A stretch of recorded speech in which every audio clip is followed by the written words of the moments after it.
This is the chapter 1 from the famous The Study of Language and Linguistics by George Yule. We'll start from the chapter 1 an outline of the history of linguistics, and in this chapter we will study that what are the foundations of linguistics, how linguistics as a subject developed across time, and what linguistics actually is.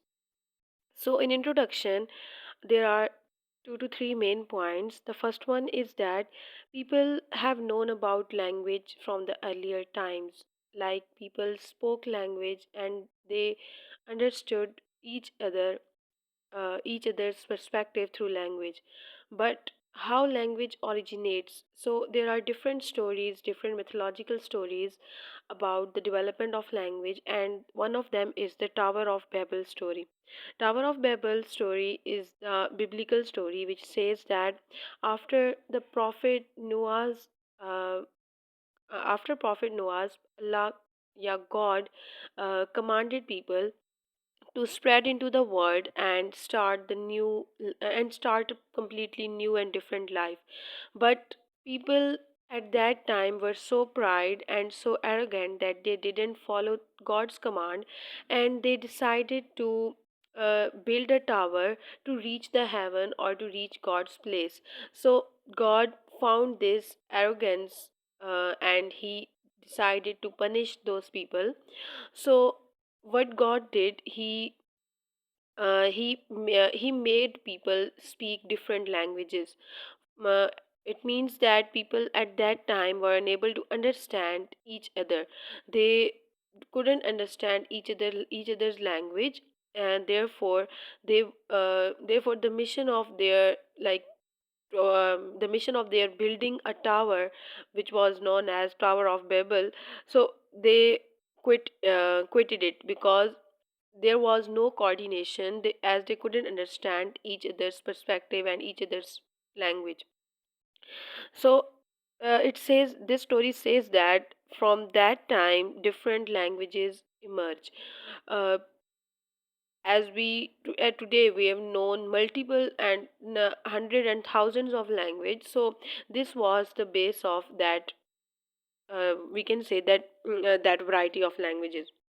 But we do not believe in mythological stories because in linguistics we study the scientific basis. We study the analysis based on scientific process rather than mythology or beliefs. Then it says that linguistics is a cultural phenomena. It is a cultural phenomena which is practiced by not all cultures but some cultures.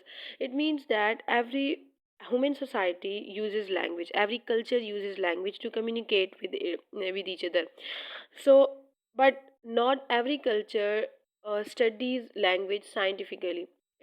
We can say that language is spoken by every society, but there are few societies which study language scientifically, which study the roots of the language, like how the language originates and its structure, grammar, phonetics, phonology, etc. So it depends upon the traditional traditions of the culture, like intellectual traditions, at what point they are interested in language and what they want to get from the language. Do they only want language for communication, or do they want something more out of the language? So it depends upon the intellectual traditions of the culture and the interest of culture in knowledge and study. So therefore linguistics is a cultural phenomena. It means it is practiced from it is practiced in certain cultures, some cultures. Then it says that there's another important point about ethnolinguistics or folk linguistics. Ethnolinguistics and folk linguistics says that uh, before linguistics developed as a scientific study, people in different cultures of course already had their own beliefs, stories and explanations about language, as we have talked about the Tower of Babel story. So these were the things that these were the beliefs of the people at that time, and different people have different beliefs. But as we have known that linguistics is far different from them. So these the people's belief, their explanations, and their stories about language, these are known as folk linguistics or ethnolinguistics, which means that what people say about language, the version of people about the origin of language, is known as folk linguistics or ethnolinguistics. Then there are 2 points in this page which says foundations in antiquity and Babylonian tradition. uh, these are basically these paragraphs or points basically represent that how linguistics uh, gained its foundation in antiquity and in Babylonian tradition. So first we will talk about foundations in antiquity. It says that we have known linguistics as a subject later. It means uh, in the later times we studied language, or we studied the scientific form of language, and we studied linguistics. But before that, not as a terminology but as a functional thing, linguistics was practiced, because in the earlier times there were different people developed a different writing system, like cuneiform, hieroglyphics, or Sanskrit. These writing systems were developed to preserve the law related things, for example legal documents, or to preserve the religious documents or religious books, yeah, divine books we can say.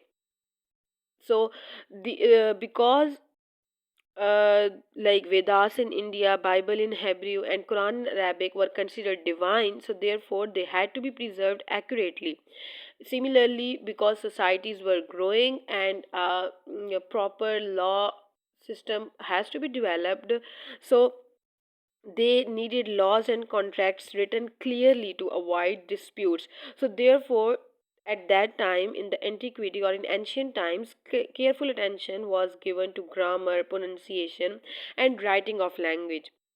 So, as like this, we can say that language study began as a part of cultural, religious, and legal life long before it became a scientific field.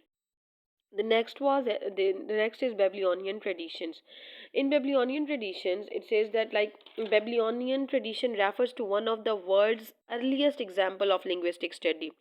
If we say that what uh, what is the earliest example or manuscript of linguistic study, so these are the Babylonian traditions, because we have their proofs, or we have their archives as well.